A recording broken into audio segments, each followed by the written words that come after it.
The day my parents handed me 30 days' notice to vacate my childhood bedroom, I was organizing tax documents for their restaurant business on my laptop at the kitchen table.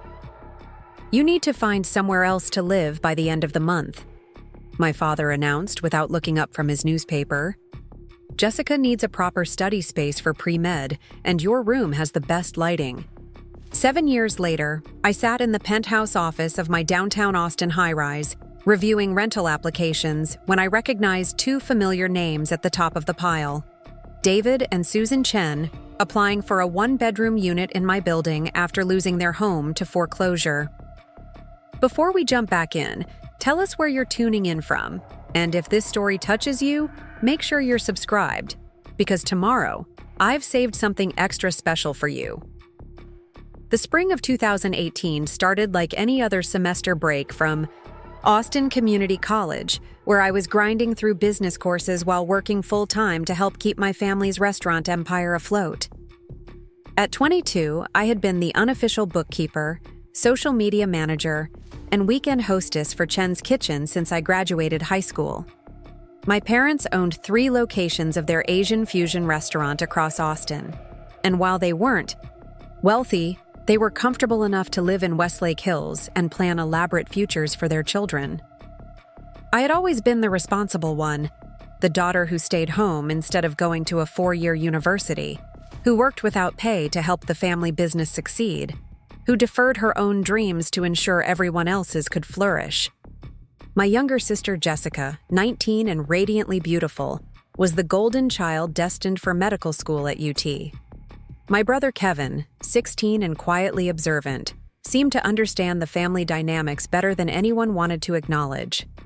That Tuesday morning in March, I was reconciling credit card statements from our suppliers when Jessica burst through the front door with an acceptance packet from the University of Texas pre-med program. The thick envelope practically glowed in her hands as she announced her news with the confidence of someone who had never doubted the outcome. Mom immediately started crying happy tears, while Dad beamed with the pride reserved for achievements he considered truly significant. I congratulated Jessica genuinely, because despite the family dynamics that frustrated me, I loved my sister and wanted her to succeed. Her acceptance represented 4 years of excellent grades and volunteer work at the local hospital, accomplishments that deserved recognition. What I didn't anticipate was how quickly this celebration would transform into a crisis that would reshape our entire family structure. As we gathered around the dining table for an impromptu celebration lunch, Jessica began discussing her plans for the upcoming semester. She would be living at home to save money, which made perfect financial sense given the cost of her education. Pre-med requires intense focus, she explained, and I'll need a dedicated study environment where I can concentrate on organic chemistry and physics without distractions. This was the moment my parents exchanged a look that I had learned to recognize. Over the years, the silent communication that preceded announcements affecting my life without my input. "Your current room is too small and faces the street," my mother said to Jessica. "Maya's room has better natural light and it's quieter, positioned away from traffic noise. It would be much more conducive to serious studying." The suggestion landed in the room like a stone dropped into still water, creating ripples that would eventually become waves. I looked up from my laptop, where I was still processing restaurant receipts, trying to understand what was being proposed.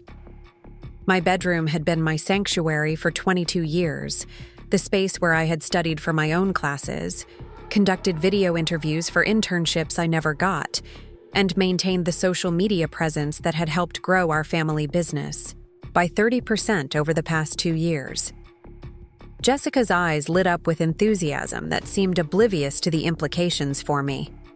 "That would be amazing," she said, already mentally rearranging furniture and imagining her textbooks spread across my desk. "I could set up a proper study station with multiple monitors for research, and the extra space would let me organize all my materials efficiently."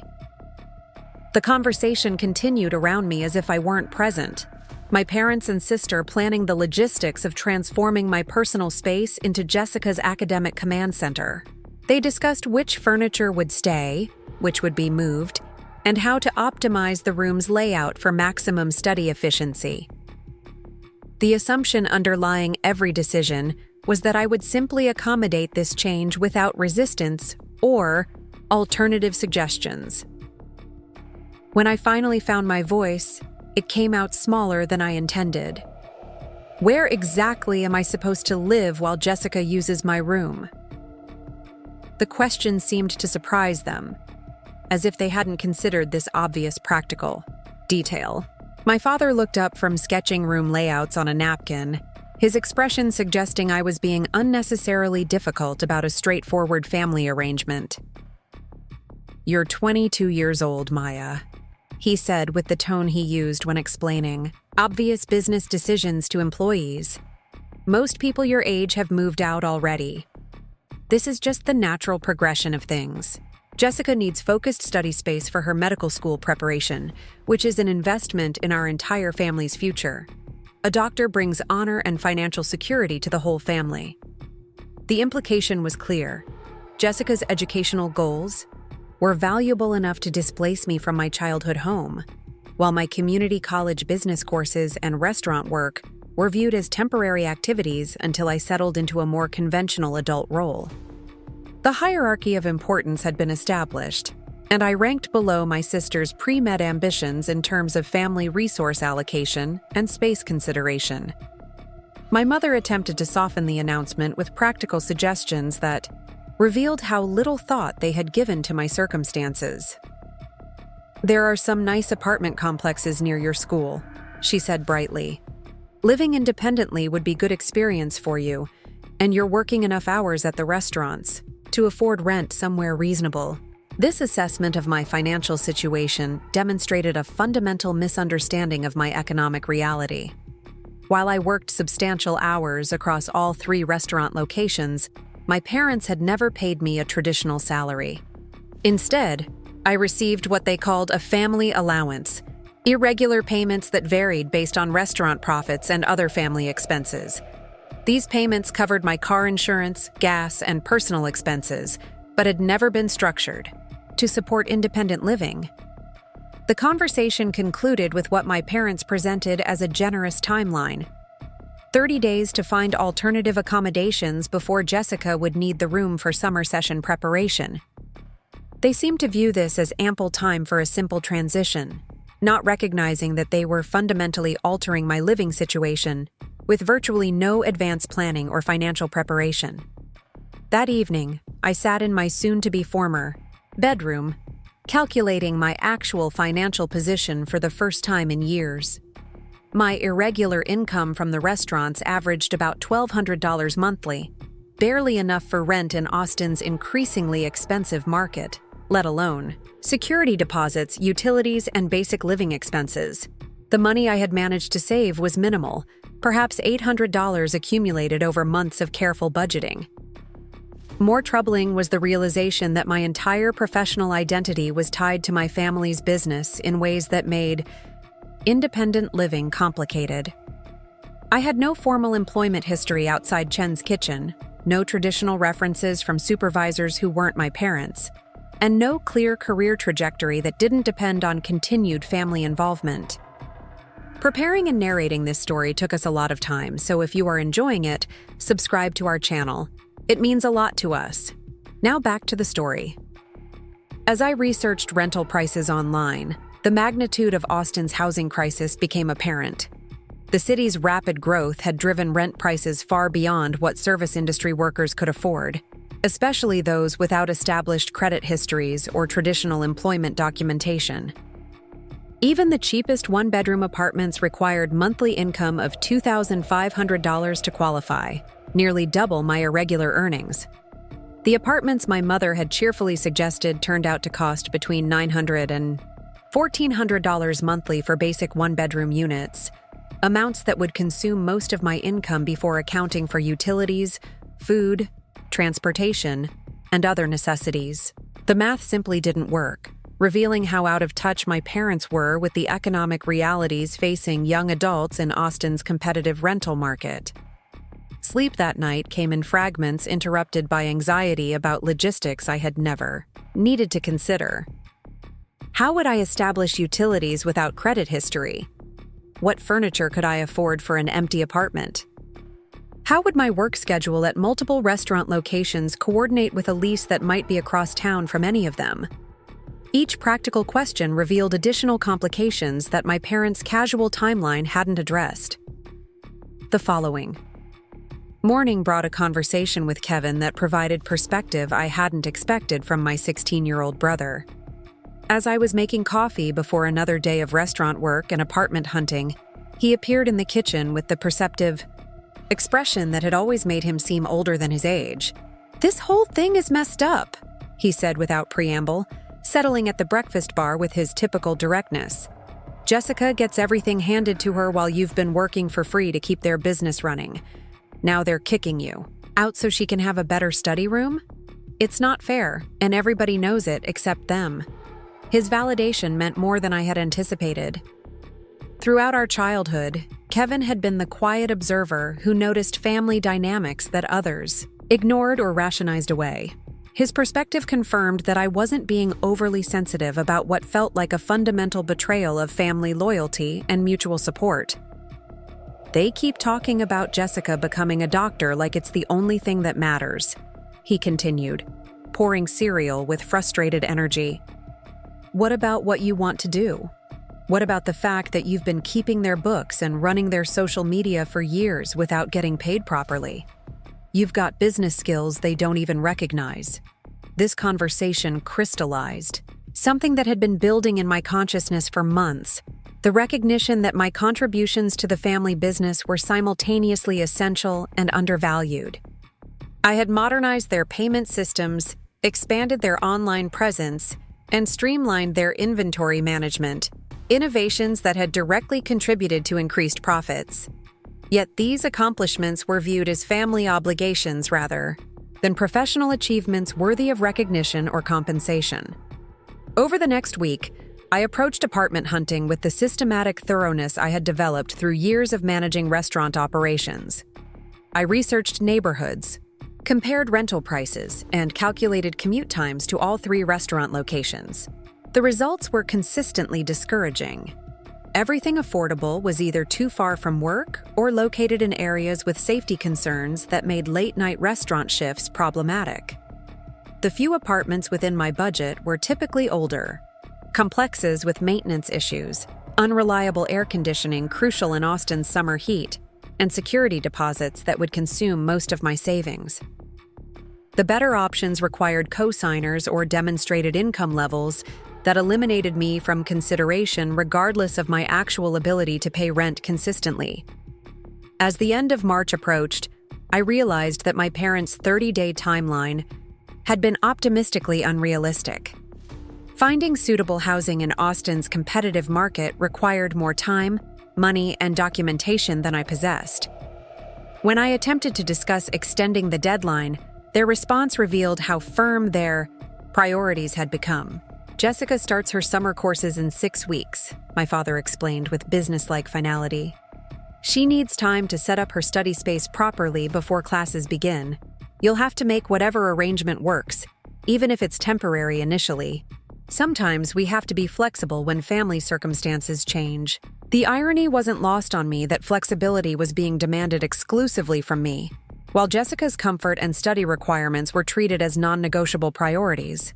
The family circumstances that were changing involved my displacement to accommodate my sister's preferences, yet I was expected to adapt without complaint or assistance.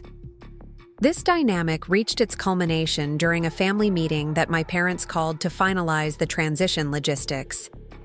As we gathered in the living room where I had grown up, the conversation proceeded with the assumption that all major decisions had been made. They discussed paint colors for Jessica's new study room, furniture arrangements that would optimize her workflow, and timeline for implementing these changes. When the meeting concluded, I made one final attempt to advocate for an alternative solution. What if Jessica and I shared the room temporarily? Or what if we converted the spare room downstairs into a study space? These suggestions were immediately dismissed as impractical given Jessica's need for quiet concentration and proper academic environment. The meeting ended with my parents expressing confidence that this transition would benefit everyone involved. Jessica would have the study space necessary for medical school success. I would gain independence and life experience through solo living, and the family would continue functioning smoothly with adjusted arrangements that accommodated everyone's needs. That night, as I packed my belongings into boxes and suitcases, the full weight of my situation became clear. I was being displaced from my childhood home not because of any failure or misbehavior on my part, but because my parents had determined that my sister's educational goals took precedence over my housing security. The decision reflected a fundamental assessment of our relative value to the family's future success. As I sealed the last box containing items from my desk, I discovered something that would prove more significant than I realized at the time. A business plan I had drafted months earlier for expanding the restaurant's catering services. The detailed financial projections and market analysis represented hours of work that my parents had never reviewed, dismissed as unnecessary complications to their established operations model. Looking at those pages, covered with calculations and strategic recommendations that demonstrated business understanding I had developed independently, I felt something shift in my perspective. The skills I had been applying to benefit my family's success were transferable, valuable, and underutilized in my current situation. Perhaps displacement from my childhood home could become the catalyst for discovering what I was actually capable of achieving when my efforts served my own goals rather than others' priorities. The final morning in my bedroom, I stood surrounded by packed belongings and empty furniture, taking inventory of what I was leaving behind and what I was taking forward. The physical items fit into my car, but the intangible assets I was carrying mattered more. Years of business experience, proven ability to adapt and solve problems, and determination that had been strengthened rather than broken by this unexpected challenge. His comment planted an idea that would germinate over the following months. While I was focused on immediate survival and establishing independent living, Roberto's long-term perspective suggested possibilities beyond simply paying rent and covering basic expenses. East Austin's transformation represented opportunity for residents who could recognize and capitalize on emerging trends. My first month of independent living established routines that balanced work obligations with the practical demands of maintaining my own household. I continued working shifts across all 3 restaurant locations, but coordinating transportation became more complex now that I lived farther from 2 of the properties. The additional driving time and gas expenses reduced my net income, creating budget pressures that required careful management of every dollar. The apartment needed furnishing with items I had never purchased independently. Roberto connected me with previous tenants who had left furniture behind rather than moving it to new locations. For $200, I acquired a serviceable couch, small dining table, desk chair, and assorted kitchen supplies sufficient for basic living. The assembled furniture created a functional space that felt like home, despite its modest appearance and second-hand origins. Evenings in my apartment became productive in ways that surprised me. Without family obligations and restaurant business interruptions, I had uninterrupted time to focus on projects I had been postponing for years. I reorganized my financial records, researched online business courses, and began reading industry publications about restaurant management and small business development. The quiet environment allowed concentration I hadn't experienced since high school. During one of these focused evening sessions, I discovered an online course about real estate investment fundamentals, offered through Austin Community College's continuing education program. The course description emphasized practical skills for identifying undervalued properties, analyzing market conditions, and understanding financing options for small-scale investors. Roberto's comments about East Austin's development potential made this education seem directly relevant to my circumstances. The course cost $120, a significant expense given my tight budget, but I recognized it as an investment in knowledge that could create future opportunities. The timing aligned perfectly with my current situation. I was living in a transforming neighborhood, building relationships with property management professionals, and developing financial discipline through independent living. Real estate education could provide frameworks for understanding and participating in the changes happening around me. My registration for the real estate course coincided with an unexpected development at work that illustrated how my parents viewed my contributions to their business operations. During a particularly busy Friday evening shift, the point-of-sale system at our North Austin location crashed completely, leaving servers unable to process payments and creating chaos during peak dinner hours. Jessica called me frantically from her new study room, explaining that Mom and Dad were both at a restaurant association meeting and unreachable by phone.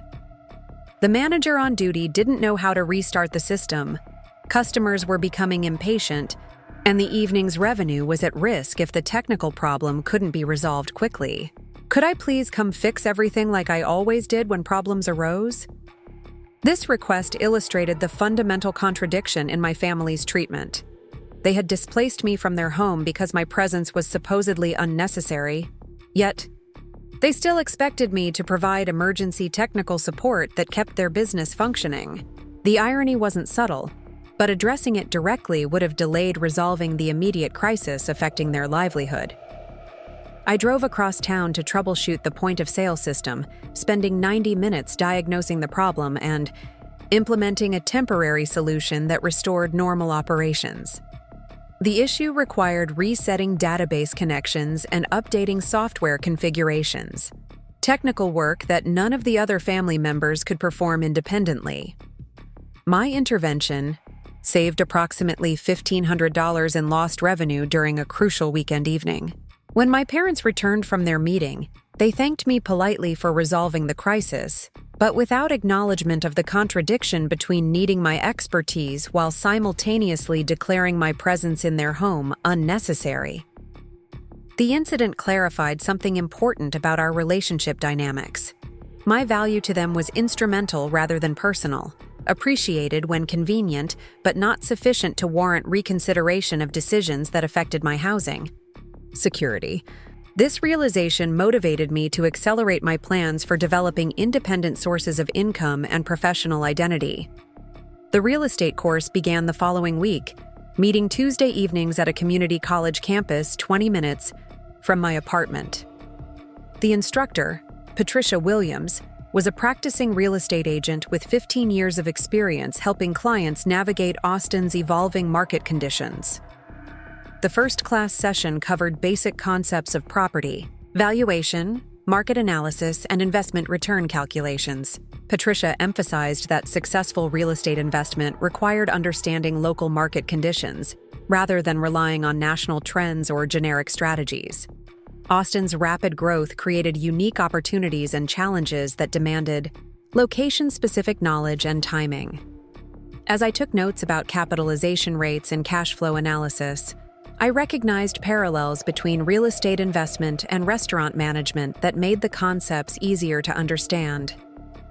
Both involved analyzing revenue potential, managing operating expenses, and understanding customer preferences within specific geographic markets. My experience managing multiple restaurant locations had taught me to evaluate performance metrics and identify factors that influenced profitability. The second week of class focused on identifying undervalued properties and recognizing neighborhood transformation patterns. Patricia shared case studies of investors who had purchased properties in developing areas before values increased substantially, emphasizing that successful investment required patience and research rather than quick speculation. East Austin featured prominently in her examples as an area where property values had increased dramatically over the past 5 years. During the break, I approached Patricia with questions about my specific neighborhood and the property management opportunities I was observing through my relationship with Roberto. She listened with interest as I described Sunset Gardens' occupancy rates, tenant demographics, and Roberto's insights about development pressures affecting the area. "You're in an excellent position to learn about property management from the ground up," she observed. Many successful real estate investors started as tenants who understood the operational side before developing investment portfolios. Your restaurant management experience gives you customer service and financial analysis skills directly applicable to property management. Her encouragement validated my growing interest in real estate as a potential career direction that could utilize skills I had already developed while offering greater earning potential than restaurant work. The combination of practical experience through living in East Austin, educational foundation through the evening course, and mentor relationship with Roberto created ideal conditions for transitioning into property-related work. This possibility became more concrete when Roberto approached me with an unexpected opportunity during my 3rd month at Sunset Gardens. "Maya, I've been watching how you handle things around here," he said as we stood in the courtyard discussing a maintenance issue. "You're organized, you understand customer service, and you ask good questions about how the business works. I'm wondering if you'd be interested in learning property management more formally." His proposal involved training me to assist with his growing portfolio of rental properties across East Austin. Roberto managed 17 properties ranging from small apartment complexes to single-family homes, work that required constant coordination of maintenance issues, tenant relations, and financial tracking. He needed reliable help from someone who could learn quickly and handle responsibilities independently. The position would start part-time at $15 per hour, allowing me to maintain some restaurant shifts while developing new skills and income sources. More importantly, Roberto offered to share his knowledge about property acquisition, renovation, and management strategies that had built his successful business over decades in Austin's real estate market. I accepted his offer immediately, recognizing it as the opportunity I had been hoping for since beginning the real estate course. Working directly with an experienced professional would provide practical education impossible to obtain through classroom instruction alone. Roberto's willingness to teach someone without formal experience reflected his understanding that success in real estate came from character and capability rather than credentials.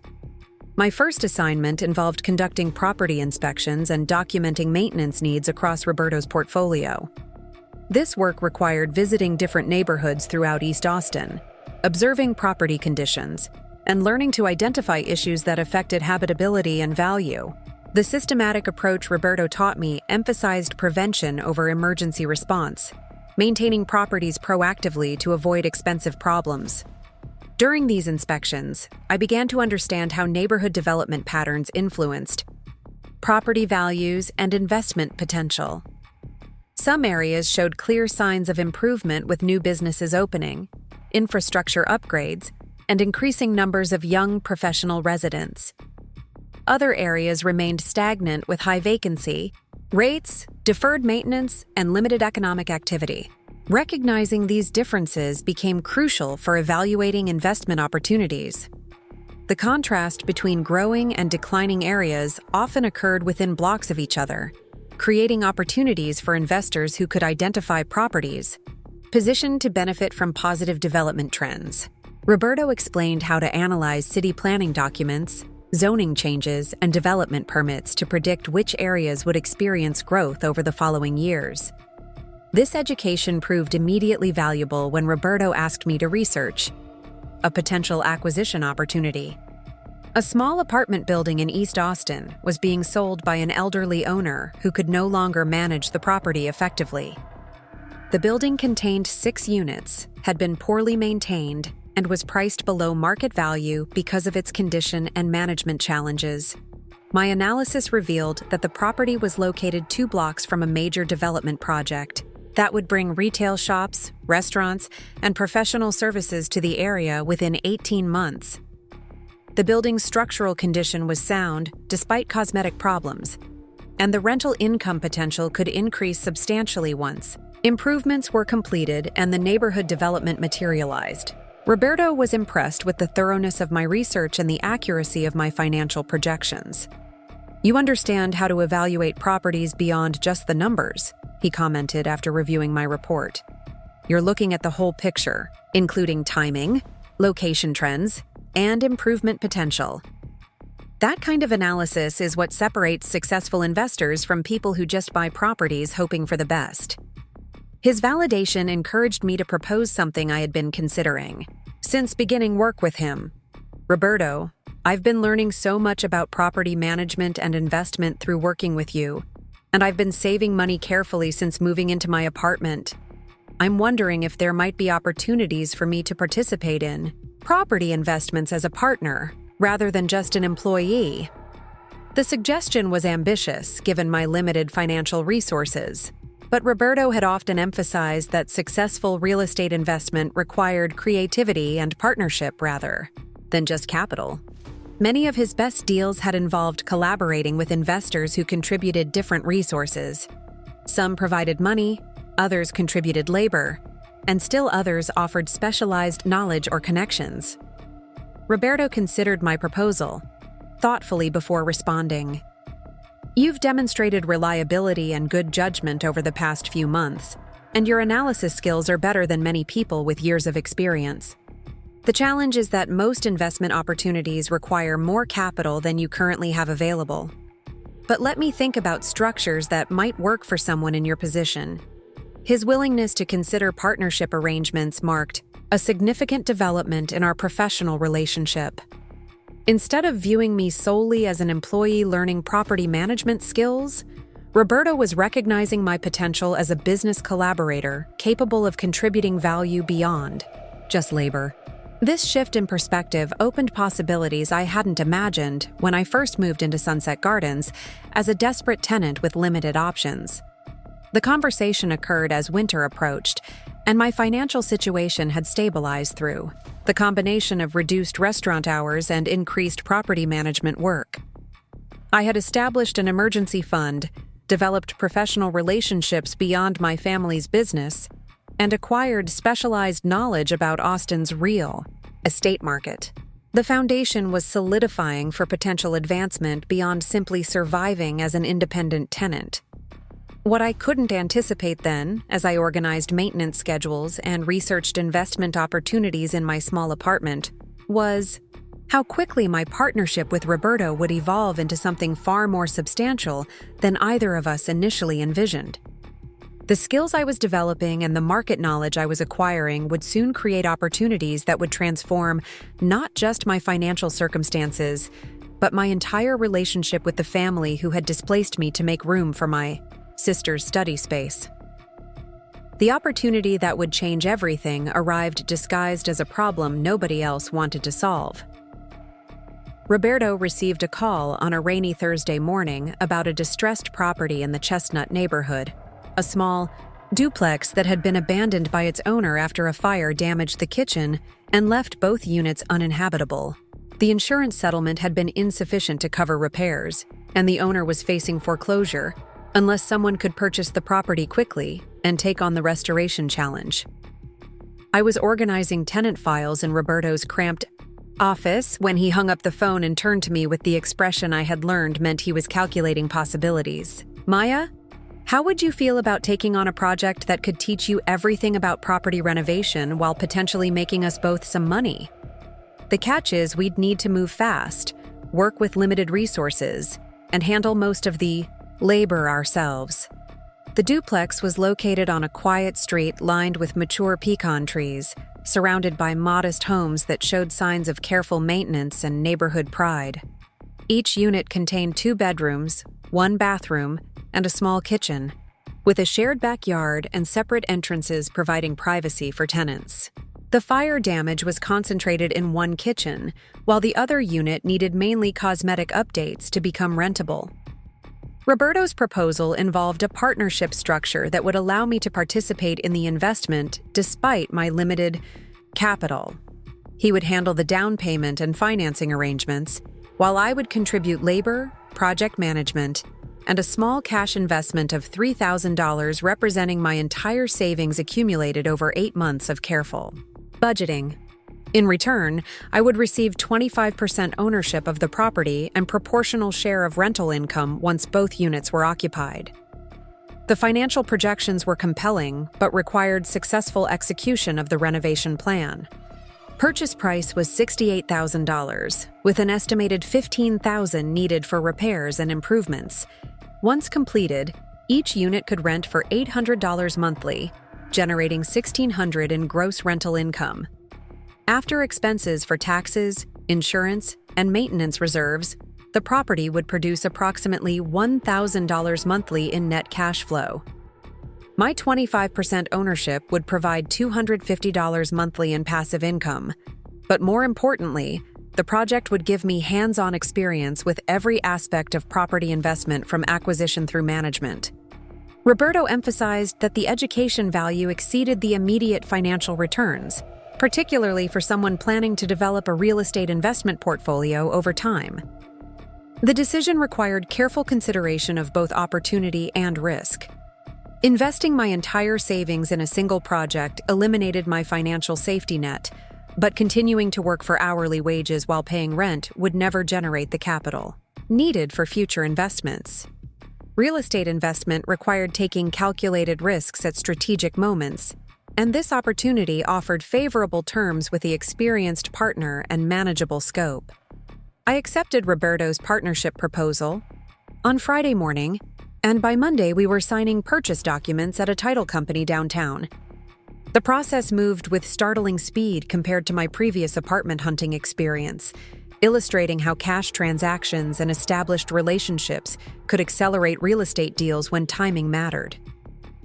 Taking possession of the duplex felt surreal after months of living as a tenant with minimal control over my housing environment. Walking through the empty rooms with keys in my pocket, I experienced ownership responsibility for physical property that would require significant work to reach its potential. The damaged kitchen smelled faintly of smoke, while the functional unit needed new flooring, bathroom fixtures, and complete interior painting. Roberto had arranged for contractors to handle electrical and plumbing work that required professional licensing, but the majority of renovation tasks would become my responsibility over the following months.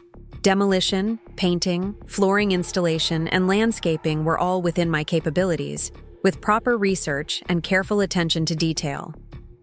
YouTube University and hardware store expertise would supplement Roberto's guidance as I learned construction skills through practical application. The first 2 weeks involved demolition and damage assessment, removing fire-damaged materials, and determining the extent of work needed throughout both units.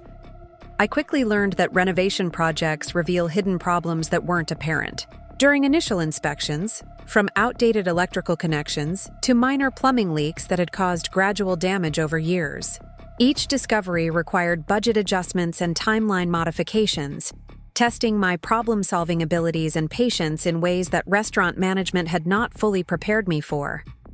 Unlike customer service issues that could be resolved through conversation and compromise, construction problems demanded specific technical solutions that often involved additional expense and complexity. During this intensive learning period, I maintained reduced hours at 2 of my family's restaurant locations to generate income for living expenses, while dedicating most of my time to the duplex renovation. The schedule was exhausting but sustainable, because I could see direct progress toward goals that would benefit my financial future, rather than just covering immediate needs. My parents occasionally asked Kevin about my current activities, but they seemed content to assume I was managing fine independently without requiring details about my living situation or career development. This emotional distance actually facilitated my focus on the renovation project without family opinions or advice that might complicate decision-making processes. The first unit took 6 weeks to complete, requiring new kitchen appliances, bathroom vanity, interior painting, and luxury vinyl flooring throughout. I learned to operate power tools, install fixtures, and coordinate multiple aspects of renovation work within compressed time frames. The final result exceeded my expectations, creating a modern living space that would appeal to young professionals attracted to East Austin's growing creative scene. Roberto helped me develop marketing materials and tenant screening processes, teaching me to evaluate rental applications based on income verification, employment stability, and previous rental history. We priced the first unit at $850 monthly, slightly above initial projections but justified by the quality of renovations and neighborhood development trends. The unit attracted strong interest from multiple qualified applicants. Within a week of being advertised, validating our renovation decisions and rental pricing strategy, I selected tenants who were graduate students at UT with stable funding sources and excellent references, signing a 12-month lease that would provide consistent income while I completed work on the second unit.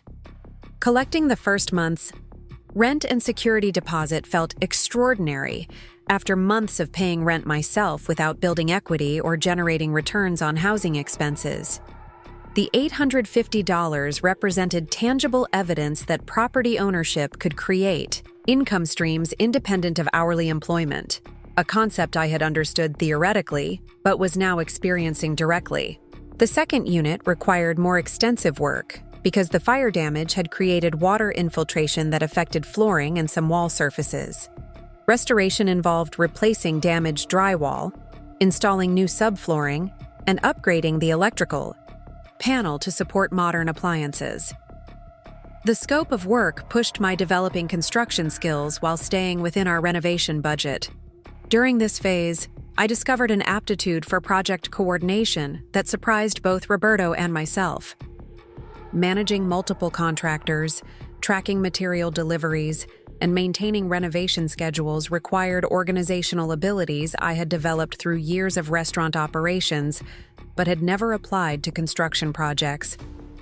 The systematic approach that had helped me streamline my family's business processes proved equally valuable for property development work. The second unit was completed 3 months after we purchased the property, featuring the same high-quality finishes and modern amenities that had made the first unit attractive to tenants. Marketing this unit generated even stronger response, allowing me to select from multiple qualified applicants and increase rent to $900 monthly based on neighborhood market improvements.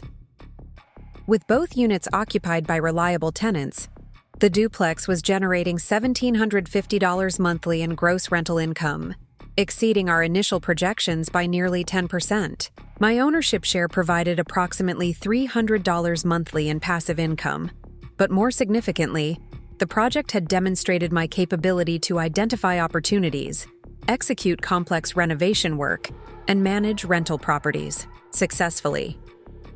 Roberto was impressed with both the financial performance and the quality of work I had accomplished throughout the renovation process. "Maya, you've exceeded every expectation I had when we started this partnership," he said as we conducted the final walkthrough of the completed project. "Your attention to detail, problem-solving skills, and ability to manage timelines would be valuable assets for much larger development projects."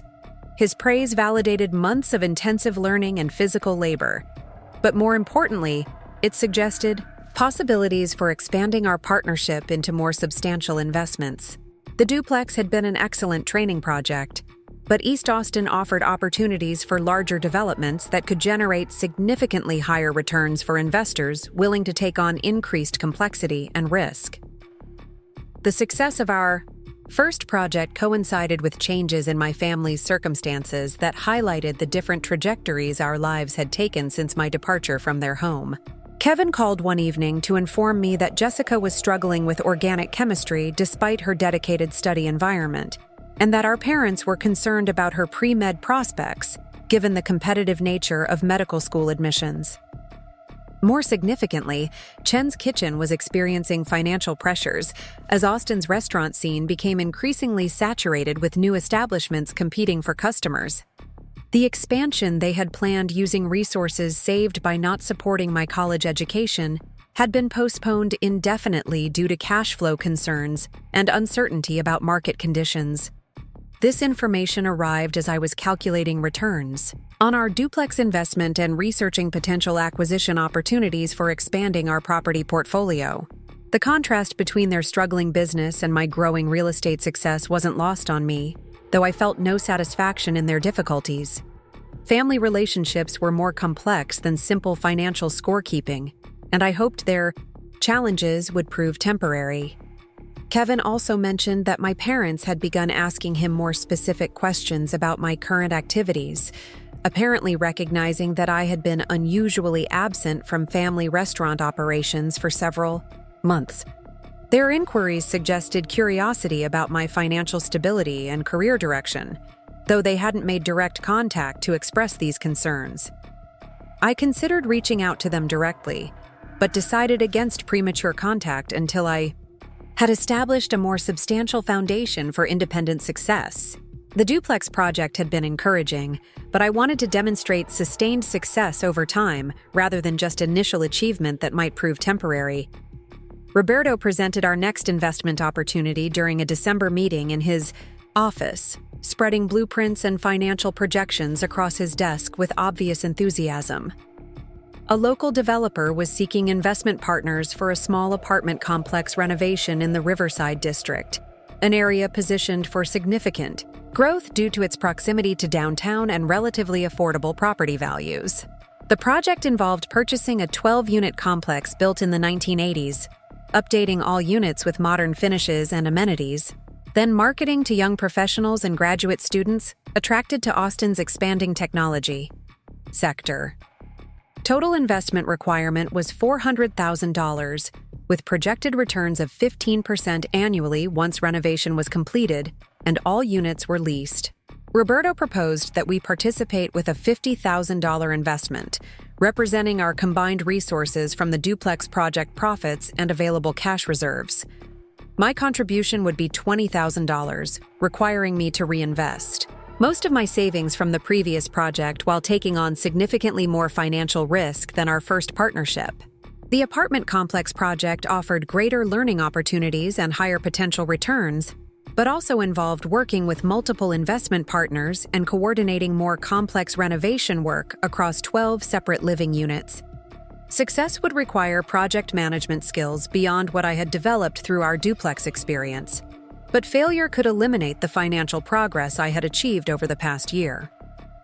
After careful analysis of the financial projections and renovation plans, I agreed to Roberto's proposal with one modification. Instead of simply providing capital investment, I requested operational responsibility for overseeing the renovation, work and tenant marketing once improvements were completed. This role would provide additional income through management fees, while expanding my experience with larger-scale property development.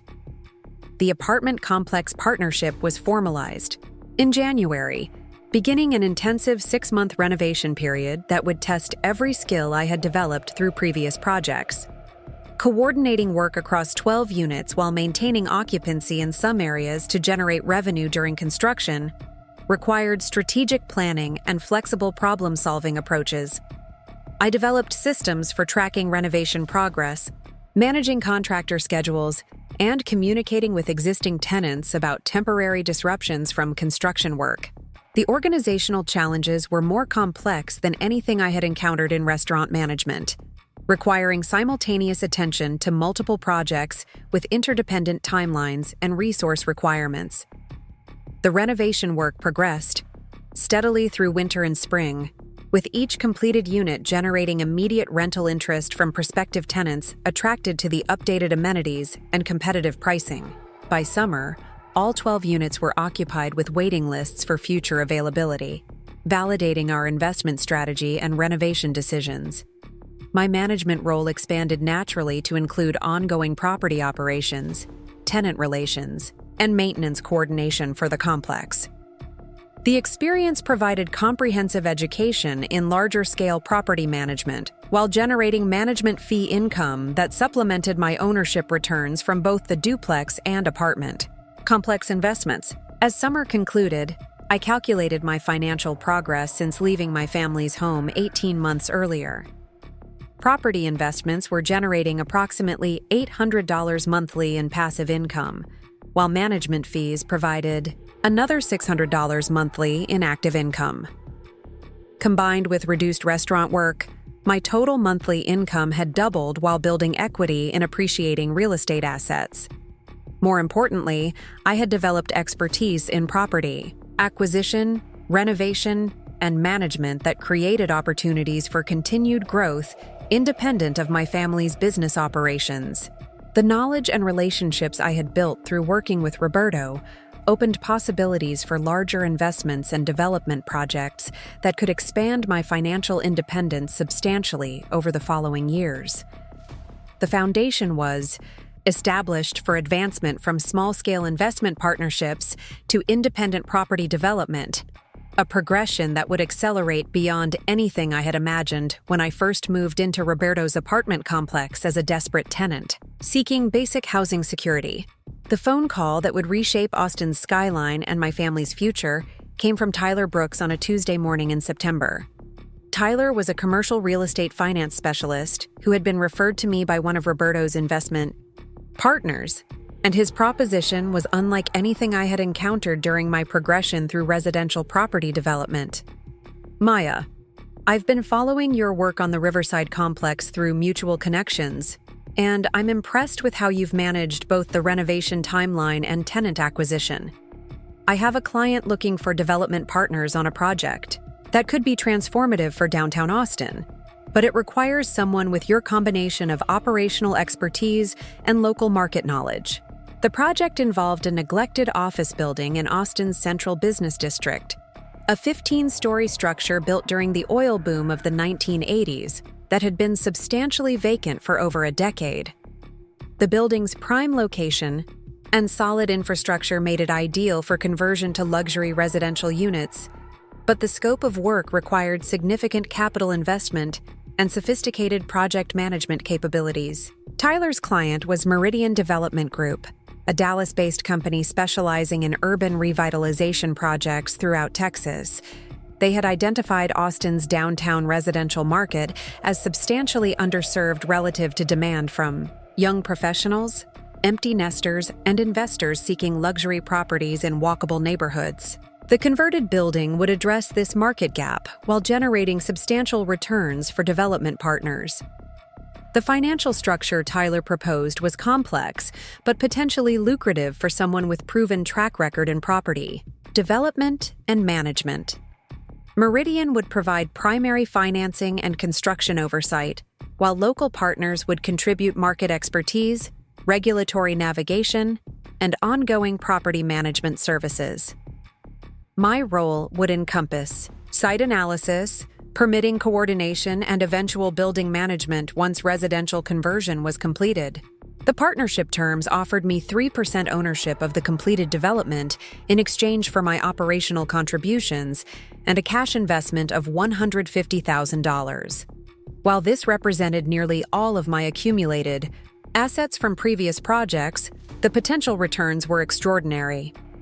Conservative projections estimated the completed building would be worth $25 million, making my ownership stake worth approximately $750,000. More immediately, the development timeline would provide management fee income of $15,000 monthly throughout the 18-month construction period, replacing my current property management work with a single, larger-scale project. The arrangement would accelerate my financial growth while providing experience with commercial development that could open opportunities for future projects of similar scope. The decision required careful evaluation of both the opportunity and the risks involved in committing such a large percentage of my resources to a single investment. Commercial development carried complexities and potential complications beyond residential projects, from regulatory approval processes to construction cost overruns that could exceed initial budgets substantially. I spent 2 weeks conducting due diligence on Meridian Development Group, reviewing their previous projects, financial stability, and reputation within the commercial real estate industry.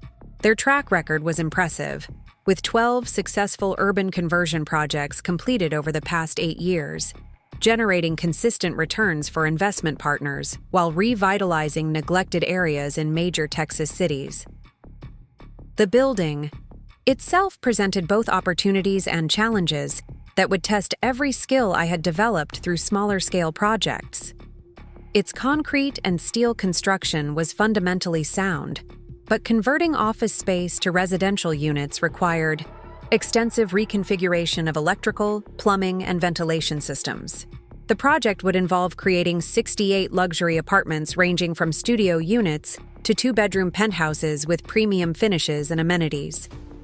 After thorough analysis and consultation with Roberto about the strategic implications for my career development, I agreed to Meridian's partnership terms. The contract signing occurred at a downtown law firm, with representatives from Meridian, Tyler's financing company, and the architectural firm responsible for renovation design. Sitting at that conference table, I reflected on the distance traveled.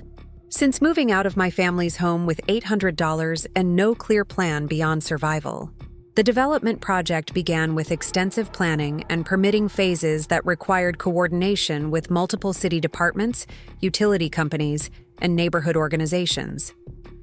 Austin's regulatory environment for downtown development had become increasingly complex as city officials balanced growth pressures with concerns about affordable housing and infrastructure capacity. My role involved managing these stakeholder relationships while ensuring compliance with zoning requirements, building codes, and historic preservation guidelines that affected the renovation approach. The work required diplomatic skills and attention to regulatory detail that built upon my experience managing contractor relationships during smaller projects. The permitting process revealed the political and economic forces shaping Austin's development patterns, from neighborhood groups concerned about gentrification impacts to city planners promoting downtown residential density as a strategy for reducing suburban sprawl. Understanding these dynamics became crucial for navigating approval processes and building community support for the project. Construction began in January with demolition work that would clear interior office configurations to create open spaces. For residential unit layouts, the scale of work was vastly larger than anything I had previously overseen, involving multiple contractor teams working simultaneously across different floors of the building. Coordinating these activities required sophisticated project management systems and daily problem-solving as unexpected complications emerged. The conversion work progressed through spring and summer, with each completed floor revealing the building's potential for luxury residential living. Exposed brick walls, large windows, and high ceilings created dramatic spaces that would appeal to affluent tenants seeking distinctive downtown accommodations. The renovation preserved historical architectural elements while incorporating modern amenities like smart home technology and energy-efficient systems. Marketing for the residential units began while construction was still ongoing, allowing prospective tenants to view model units and reserve apartments before completion. The response exceeded our most optimistic projections, with over 200 inquiries during the first month of marketing and waiting lists developing for preferred unit types and floor levels. By August, 53 of the 68 units were pre-leased at rental rates averaging $2,800 monthly for one-bedroom apartments and $3,700 for two-bedroom units. The strong pre-leasing performance validated our market analysis while providing immediate cash flow to offset construction expenses. The building's completion in October marked a significant milestone in Austin's downtown residential development, with local media coverage highlighting the project as an example of successful urban revitalization. The converted building provided much-needed housing options for downtown workers while preserving architectural heritage and contributing to neighborhood economic development. My ownership stake in the completed development was worth approximately $800,000 based on current market valuations, representing a five-fold return on my initial investment within 18 months. More importantly, the project had established my reputation as a capable development partner for large-scale commercial projects, opening opportunities for future collaborations with Meridian and other development companies. The success attracted attention from other developers seeking local partners for Austin projects, creating a pipeline of potential investments that could continue expanding my involvement in the city's commercial real estate market. Tyler Brooks introduced me to principals from 3 different development companies, planning mixed-use projects, office conversions, and ground-up construction throughout Central Austin. These opportunities required careful evaluation to avoid overcommitting resources or taking on more complexity than I could manage effectively. Each potential partnership offered different risk and return profiles, from established developers seeking local expertise to newer companies with ambitious plans but limited track records. During this period of professional expansion, my family's circumstances continued deteriorating in ways that would soon intersect with my growing success in unexpected fashion. Kevin called to inform me that Chen's Kitchen was facing serious financial difficulties, with 2 of their 3 locations struggling to maintain profitability amid increased competition and rising operational costs. My parents had been forced to take substantial loans secured by their home to cover restaurant operating expenses, putting their house at risk if business conditions didn't improve significantly. Jessica's pre-med studies were continuing, but the family's financial stress was affecting everyone's plans and expectations about the future. More concerning was Kevin's report that my parents had been discussing the possibility of selling their house and moving to a smaller residence to reduce expenses and access equity for business investments. The Westlake Hills property that had represented their achievement and stability was becoming a financial burden they might not be able to sustain. This information troubled me despite our ongoing estrangement, because I recognized that their difficulties stemmed partly from economic forces beyond their control, rather than simply poor business decisions. Austin's restaurant industry had become increasingly challenging for independent operators, as national chains and well-funded concepts dominated prime locations and marketing channels. I considered whether to offer financial assistance, but recognized that our relationship dynamics made such gestures potentially problematic for all parties involved. They had not acknowledged their earlier treatment of me or expressed interest in reconciliation, making financial intervention premature and possibly counterproductive. Instead, I focused on building my own stability and success while remaining open to future opportunities for family reconnection if circumstances evolved in directions that made such contact appropriate and productive. The foundation I was establishing through commercial development work created options for helping family members when proper conditions existed. The downtown building's success led to my next major opportunity when Meridian proposed a significantly larger project requiring my participation as lead development partner rather than junior participant. They had identified a full city block in East Austin that could accommodate a mixed-use development combining residential, retail, and office space in an integrated complex serving the area's rapidly growing population. The project scope was enormous compared to anything in my previous experience, requiring coordination of multiple building types, extensive infrastructure development, and community engagement processes to address neighborhood concerns about large-scale development impacts. The total investment requirement exceeded $50 million, with completion projected over 3 years from initial planning through final occupancy. Meridian's proposal offered me 10% ownership of the completed development in exchange for serving as local development manager throughout the project timeline. My responsibilities would include site acquisition, regulatory approval, community relations, and oversight of all construction phases. The management role would provide monthly income of $25,000 plus performance bonuses based on leasing and sales achievements. The financial projections were staggering, with conservative estimates valuing the completed development at $80 million, making my ownership stake worth approximately $8 million upon successful completion. Even accounting for development risks and potential market changes, the opportunity represented generational wealth creation that would establish financial security for decades. The decision required consideration of factors beyond immediate financial returns. Taking on such substantial responsibility would consume all of my professional attention for several years, precluding other investment opportunities while carrying significant risk if market conditions changed or construction problems exceeded planned budgets. However, the expertise I would gain from managing a project of this scope would establish me as one of Austin's leading commercial developers, creating opportunities for future projects and establishing relationships throughout the real estate industry. The career advancement potential was as valuable as the immediate financial opportunity. After extensive consultation with Tyler Brooks, Roberto, and independent legal counsel, I agreed to Meridian's proposal with several modifications that protected my interests while maintaining the partnership's fundamental structure. The contract provided performance benchmarks and milestone payments that would ensure fair compensation regardless of final project outcomes. The East Austin project began with community meetings designed to address neighborhood concerns about development impact, while building support for the economic and housing benefits the complex would provide.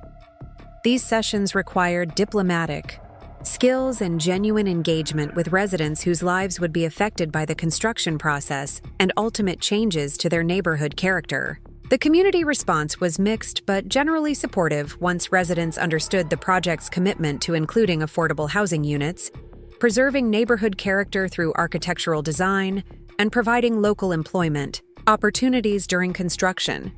Building this community support became crucial for navigating city approval processes and maintaining positive relationships throughout the development timeline. Site acquisition required negotiating with 7 different property owners to assemble the full development block, each presenting unique circumstances and motivations for selling. Some owners were eager to capitalize on rising property values, while others required extensive persuasion to part with properties they had owned for decades. The negotiations taught me sophisticated deal-making skills and provided insight into the personal and emotional factors that influence major financial decisions. Property ownership represents more than financial assets for many people, embodying family history, community connections, and personal identity that must be acknowledged and respected during acquisition discussions. By spring, all necessary properties had been acquired, and preliminary development plans had received city approval for the rezoning and infrastructure modifications required for the mixed-use complex. Construction was scheduled to begin in summer, launching the most ambitious project of my career and potentially establishing the foundation for long-term success in commercial real estate development. As I prepared for this next phase of professional growth, I remained unaware that my family's deteriorating circumstances would soon create the conditions for an unexpected reunion that would test every relationship skill I had developed through years of business negotiations and community engagement. The irony of receiving my family's rental application while reviewing tenant documents in my penthouse office was not lost on me as I read through their financial information and employment history. David and Susan Chen were applying for Unit 4B in the Summit at downtown Austin, the luxury residential building I had developed through my partnership with Meridian Development Group. Their application listed their current address as a hotel, extended stay facility, indicating temporary housing arrangements that suggested immediate need. The application revealed details about their circumstances that Kevin had not shared during our occasional phone conversations. Their restaurant business had finally closed all locations after unsuccessful attempts to restructure debt and renegotiate lease terms with landlords. The Westlake Hills house had been sold to satisfy business loans, leaving them with minimal proceeds after paying creditors and realtor fees. My father's employment history now showed part-time work at a corporate restaurant chain, earning $12 per hour in a management trainee position that utilized none of the entrepreneurial experience he had developed over decades. My mother had found administrative work at a medical billing company, contributing additional income but at salary levels far below what they had earned during their business ownership years. Their combined monthly income was approximately $4,200, barely qualifying them for the rental unit they had requested. The 2-bedroom apartment cost $3,100 monthly, leaving limited budget for other expenses after accounting for utilities, insurance, and basic living costs. Their financial profile illustrated how quickly circumstances could change when small business ownership ended unsuccessfully. More poignantly, their rental history section was blank except for home ownership that had recently concluded through foreclosure sale. Like I had experienced 7 years earlier, they were entering the rental market without previous landlord references or established tenant credentials. The difference was their age and limited time for financial recovery compared to my youth, and career-building opportunities when I had faced similar challenges. I sat in my office overlooking downtown Austin, contemplating how to handle their application while processing the complex emotions their situation generated. The professional side of my responsibilities required evaluating them as potential tenants based solely on financial qualifications and rental suitability. The personal dimension involved family relationships that had been dormant but never fully resolved. Their application included an explanatory letter that provided context beyond the basic financial information. The letter, written in my mother's careful handwriting, acknowledged their unconventional circumstances while emphasizing their commitment to being reliable tenants. They described themselves as responsible people facing temporary setbacks who would treat the property with respect and maintain all lease obligations faithfully. The letter also mentioned their familiarity with Austin's growth and development, noting their appreciation for downtown revitalization projects that had transformed the city's residential options. They specifically praised the summit's design and amenities, describing it as exactly the type of community where they hoped to rebuild their lives after recent challenges. Reading their praise for my building felt surreal, knowing they remained unaware of my role in its development and management. They were genuinely impressed with the property I had created, viewing it as an aspirational residence that represented stability and success they hoped to achieve again. The disconnect between their perception and reality illustrated how completely our lives had diverged. I scheduled a property showing for the following afternoon, curious to observe their reaction to seeing me in this context, while maintaining professional boundaries appropriate to the landlord-tenant relationship. The reunion would occur on my terms, in my building, with the power dynamics completely reversed from our last significant interaction years earlier. They arrived promptly for their appointment, dressed carefully in clothes that seemed chosen to project respectability despite obvious age and wear. My father wore a button-down shirt and dress pants that no longer fit quite properly, while my mother had selected a conservative dress and jacket combination that suggested former professional attire now serving beyond its intended lifespan. Their initial reaction upon seeing me was complex, combining surprise, confusion, and gradual recognition of the implications. My father recovered first, extending his hand with awkward formality, while introducing himself as if we were strangers, meeting for the first time. My mother appeared more emotionally affected, her eyes filling with tears she quickly attempted to conceal. "Welcome to the summit," I said with professional courtesy, shaking their hands and maintaining appropriate distance. "I understand you're interested in Unit 4B. Let me show you the amenities and then we'll tour the specific apartment you've requested." The building tour proceeded with careful attention to maintaining professional boundaries while acknowledging our family connection through subtle courtesies. I explained the fitness center, rooftop terrace, and concierge services with the same thoroughness I provided all prospective tenants, but watched their expressions carefully as they absorbed the quality and attention to detail evident throughout the property. My mother asked thoughtful questions about community policies and building management approaches, demonstrating genuine interest in the living environment rather than just the physical space. Her questions revealed someone who understood the importance of property management quality from experience managing their own business properties years earlier. My father remained largely quiet during the amenities tour, occasionally nodding approval at features like the secure parking garage and package delivery system. His silence seemed to reflect processing of the situation's implications rather than lack of interest in the property details.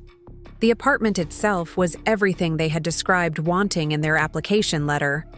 2 spacious bedrooms with large windows overlooking downtown, an open kitchen with granite countertops and stainless appliances, and a living area that connected to a private balcony with city views. The unit was beautifully finished with hardwood floors, modern lighting, and high-end fixtures throughout. "This is lovely," my mother said quietly, as we stood in the living room with afternoon sunlight streaming through floor-to-ceiling windows. "The space feels peaceful despite being in the heart of the city." The building management has obviously maintained very high standards. I explained lease terms, building policies, and application procedures with the same professionalism I extended to all prospective tenants, though the emotional undercurrents made every interaction more complex than typical rental negotiations. They listened attentively, asked appropriate questions, and expressed genuine enthusiasm for the possibility of living in the community. As we concluded the tour, My father cleared his throat with familiar awkwardness before speaking directly about our situation for the first time. Maya, we recognize this is unusual circumstances for all of us. We want you to know that we would be respectful tenants who would never take advantage of family connections or create complications for your business operations. His acknowledgement addressed concerns I hadn't articulated but had been considering throughout our interaction. Managing family members as tenants could create conflicts between personal relationships and professional responsibilities, particularly if problems arose requiring enforcement of lease terms or building policies. I appreciate that perspective, I replied carefully. All tenants in this building are held to the same standards regardless of personal relationships. The community functions well because everyone understands and follows the same expectations for respectful living. My mother added her own assurance that they would maintain appropriate boundaries and never presume upon family connections for special treatment or consideration. Her comments suggested understanding that my professional position required fair treatment of all residents without favoritism that could undermine building management effectiveness. The conversation evolved gradually from purely professional discussion to cautious acknowledgement of our personal history and current circumstances. They shared brief details about their business closure and housing transition, while I provided general information about my career development in real estate without extensive personal disclosure. We arranged to continue discussions about their application over dinner the following evening, creating space for more comprehensive conversation about both practical rental arrangements and family relationship considerations. The meeting would occur at a neutral restaurant location, maintaining professional distance while allowing personal topics to be addressed appropriately. The dinner conversation began with careful formality that gradually warmed as we navigated topics that had been avoided for years. My parents acknowledged the financial difficulties that had led to their current circumstances, while I shared general information about my career progression without emphasis on the contrast between our respective trajectories.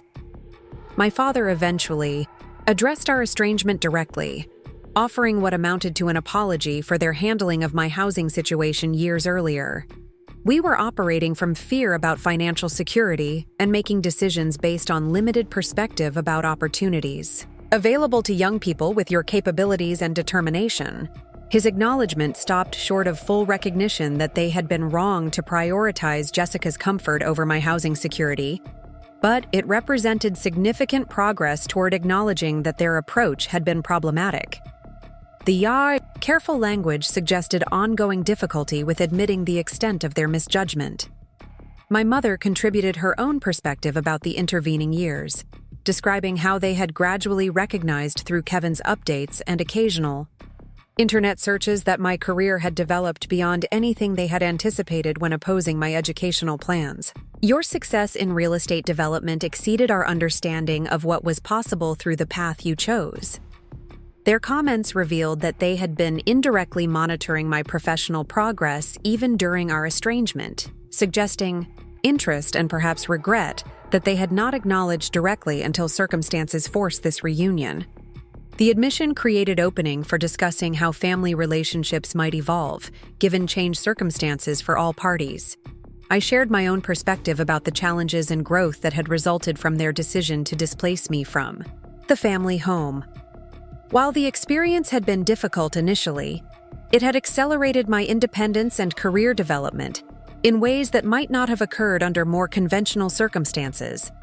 The conversation continued for nearly 3 hours, covering topics that had been unaddressed since my departure from their home. We discussed Jessica's eventual success in finding an alternative career path after struggling with pre-med requirements, Kevin's development into a thoughtful young adult who had maintained relationships with all family members, and the evolution of Austin's economy that had affected both their restaurant business and my real estate opportunities. By the end of the evening, we had established foundation for cautious reconnection based on mutual respect for the independent adults we had all become, rather than attempting to recreate previous family dynamics that had proven problematic. The approach acknowledged both the pain of our estrangement and the growth that had occurred during our separation. I approved their rental application the following week, confident that they would be excellent tenants based on their financial qualifications and personal integrity regardless of our family relationship. The lease signing occurred with appropriate professional formality, establishing clear boundaries and expectations for the landlord-tenant relationship. Their move into the Summit proceeded smoothly, with my parents expressing genuine appreciation for the building's quality and community atmosphere. They integrated well with other residents and demonstrated the respectful behavior they had promised during our initial discussions. Over the following months, we developed a careful balance between family connection and professional boundaries that honored both relationships without compromising either. We shared occasional meals and family updates while maintaining appropriate distance regarding building management issues and tenant concerns. The arrangement worked well for all parties, providing my parents with stable housing in a well-managed community, while giving me confidence that family relationships would not complicate my professional responsibilities. They were model tenants who contributed positively to the community atmosphere while respecting the boundaries necessary for successful property management. Kevin visited regularly, delighted to have family relationships restored and impressed with the downtown lifestyle his parents had embraced. Jessica completed her career transition successfully and began visiting Austin more frequently, curious about the city's growth and the real estate opportunities I had helped develop.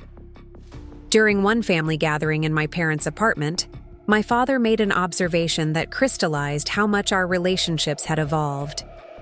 "Maya, the decision to leave our house 7 years ago led to achievements none of us anticipated at the time. Your success in real estate development has been remarkable, and we're grateful that circumstances allowed us to reconnect as adults who respect each other's choices and capabilities." His comment represented full acknowledgement that my departure from their home had been vindicated by subsequent achievements, and that their opposition to my independence had been based on limited understanding of my potential. The recognition provided closure on issues that had shaped our family dynamics for years. My mother added her perspective about how the experience had changed her understanding of success and family relationships. "We measured success too narrowly when you were younger, focusing on conventional paths and financial security instead of recognizing your unique capabilities and determination. Your achievements have taught us about possibilities we didn't understand then." These conversations established new foundation for family relationships based on mutual respect and acknowledgement of individual autonomy rather than hierarchical authority or dependency. We were creating adult family connections that honored both our shared history and our independent development during the estrangement years. The downtown building continued operating successfully, with strong occupancy rates and tenant satisfaction, scores that reflected quality management and community development. My parents were part of a diverse resident community that included young professionals, empty nesters, and urban lifestyle enthusiasts who appreciated downtown living conveniences. Their presence in my building represented successful integration of family relationships with professional responsibilities, demonstrating that clear boundaries and mutual respect could allow both domains to function effectively. The arrangement provided stability for them while validating my approach to property management and community development. As I reflected on the journey from being displaced from my childhood bedroom to owning the building where my parents now lived as tenants, the transformation seemed almost impossible despite having lived through each stage of development. The girl who had left home with $800 and determination had become a successful developer whose family sought residence in properties she had created. The story came full circle, not through revenge or vindication, but through the natural consequences of choosing independence and developing capabilities that created value for others. My success had emerged from focusing on solutions, building relationships, and recognizing opportunities rather than dwelling on past grievances or seeking validation from those who had doubted my potential. The Summit at downtown Austin stood as concrete evidence of what became possible when young people were allowed or forced to develop their capabilities independently, taking risks and learning from both failures and successes without protective limitations that could prevent growth. The building housed not just my parents, but dozens of families and individuals pursuing their own versions of success in Austin's dynamic economy. My parents' rental application had been approved not because of family connections, but because they met the same standards applied to all residents. Their tenancy succeeded because they brought the same integrity and responsibility to this relationship that they had demonstrated throughout their business ownership years, qualities that remained valuable regardless of changed financial circumstances. The relationship we rebuilt honored both our family bonds and our individual achievements, acknowledging that love and respect could coexist with professional boundaries and mutual independence. We were no longer operating from hierarchical family structure, but as adults who chose ongoing connection based on genuine appreciation for each other's qualities and accomplishments. 7 years after leaving home with minimal resources and maximum determination, I had created not just financial success, but opportunities for family healing that honored everyone's dignity while acknowledging how much we had all grown during our separation. The story that began with displacement and rejection had evolved into reunion based on mutual respect and shared pride in achievements none of us had imagined possible when the journey began. Up next, you've got 2 more standout stories right on your screen.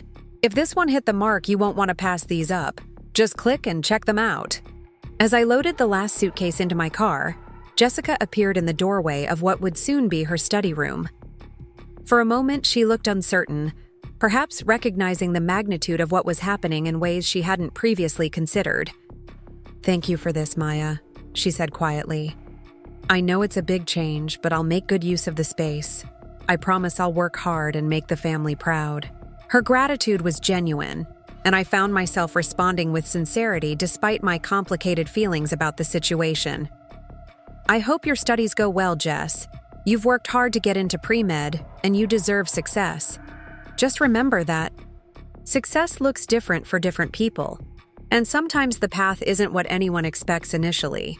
With that exchange, I drove away from the house where I had lived for 22 years, heading toward an uncertain future with $800, a car packed with my belongings, and business skills that I was finally ready to use for my own benefit rather than exclusively for my family's prosperity. What I couldn't know then, as I drove through the Austin traffic toward temporary accommodations I had arranged, was that this displacement would become the foundation for building something far more substantial than the bedroom I was leaving behind. The skills I had developed managing my family's success would eventually create opportunities they couldn't imagine, leading to a reversal of circumstances that would bring us together again under completely different terms. The first week of living out of my car taught me more about Austin's geography than 4 years of driving between restaurant locations ever had. I discovered which 24-hour coffee shops had reliable Wi-Fi and bathrooms, which parking lots offered relative safety for sleeping, and which gym chains provided shower facilities for their cheapest membership rates. The Planet Fitness on South Lamar became my daily sanctuary, where $20 monthly bought me access to hot water and a place to prepare for work shifts that felt increasingly surreal. My parents had assumed I would find an apartment within days, but Austin's rental market operated according to rules that favored applicants with steady employment history, established credit, and references from previous landlords. I possessed none of these qualifications despite years of business experience managing their restaurant operations. The disconnect between my actual capabilities and my documented qualifications created barriers I hadn't anticipated when confidently planning my independent future. During lunch breaks between restaurant shifts, I sat in my car outside potential rental properties, filling out applications that asked for information I couldn't provide. Employment verification forms required supervisor contact details, but listing my parents as references felt both inappropriate and potentially counterproductive given our current circumstances. Previous rental history sections remained blank because I had never needed to rent housing independently. Credit checks revealed a thin file with limited activity, insufficient for landlords seeking tenants with established financial records. The constant rejection emails began arriving within hours of each application submission. "Thank you for your interest in our property," they uniformly began. "But we have decided to move forward with another candidate whose qualifications more closely match our requirements." The polite language couldn't disguise the fundamental message. My profile didn't meet minimal standards for rental consideration in Austin's competitive housing market. After 10 days of unsuccessful apartment hunting, I was reorganizing my belongings in a Walmart parking lot when my phone rang with an unknown local number. "Maya, this is Roberto Martinez from Sunset Gardens Apartments," said a gravelly voice with a slight accent. "I got your application for the one-bedroom unit, and I wanted to talk to you directly rather than sending another rejection email." Roberto Martinez managed a modest apartment complex in East Austin, an area undergoing rapid transformation as downtown development pushed residents toward more affordable neighborhoods. His property consisted of 16 units in 2 buildings, constructed during the 1970s, offering basic amenities at below-market prices for tenants who might not qualify for newer developments. "I can see from your application that you don't have traditional rental history," he continued. "But I've been in property management for 25 years, and I've learned to evaluate applicants based on more than just paperwork. You mentioned restaurant management experience. Tell me about that work and how it might translate to being a reliable tenant." This conversation became my first opportunity to articulate the professional skills I had developed through years of unpaid family business involvement. I explained how managing inventory taught me budgeting and resource allocation, how coordinating between multiple restaurant locations required organizational systems and time management, and how handling customer complaints developed problem-solving abilities applicable to any business relationship, including landlord-tenant arrangements. Roberto listened without interrupting, occasionally asking specific questions about my responsibilities and decision-making authority. When I described implementing new payment processing systems that increased efficiency by 15%, he made interested sounds, suggesting he understood the complexity involved. His questions focused on practical capabilities rather than formal credentials, evaluating whether I possessed qualities that would make me a responsible tenant regardless of my unconventional background. After 30 minutes of detailed discussion, Roberto made an unexpected offer. "I'll rent you the unit for $750 monthly, which includes water and trash service. You'll need first month's rent and a security deposit, but I'll reduce the deposit to $400 instead of the usual $750 if you can start this weekend. The apartment isn't fancy, but it's clean, safe, and maintained properly." This opportunity felt almost too good to be true after weeks of rejections and sleeping in my car. The total move-in cost of $1,150 would consume most of my savings, leaving me with minimal cushion for emergencies. But securing stable housing took priority over financial comfort. I agreed immediately, arranging to meet Roberto the following morning to complete paperwork and collect keys. Sunset Gardens Apartments occupied a rectangular lot between a busy street and a residential neighborhood, surrounded by mature oak trees that provided welcome shade during Austin's intense summers. The complex featured 2 identical buildings facing each other across a central courtyard with a small pool and laundry facility. Unit 14, which would become my new home, was located on the 2nd floor with a view of the courtyard and sufficient natural light for the home office space I planned to establish. The apartment consisted of a combined living and dining area, a compact kitchen with essential appliances, 1 bedroom large enough for a bed and desk, and a bathroom with standard fixtures. The previous tenant had left behind window blinds and a ceiling fan, small amenities that reduced my immediate expenses. While modest compared to my family's Westlake Hills house, the space felt private and peaceful, qualities I hadn't realized I needed until I possessed them. Roberto Martinez proved to be more than just a property manager willing to take risks on unconventional tenants. During our initial walkthrough, he shared insights about the neighborhood's development trajectory and the opportunities emerging. as East Austin transformed from working-class area to trendy district, attracting young professionals and creative industries. His perspective came from decades of observing Austin's growth patterns and understanding how property values responded to demographic and economic changes. "You're moving here at an interesting time," he observed as we tested light switches and water pressure. "This area is changing rapidly, and people who establish themselves now will benefit from the improvements coming over the next few years. Property values are increasing, but they're still reasonable compared to Central Austin. If you're smart about it, you could build something substantial here."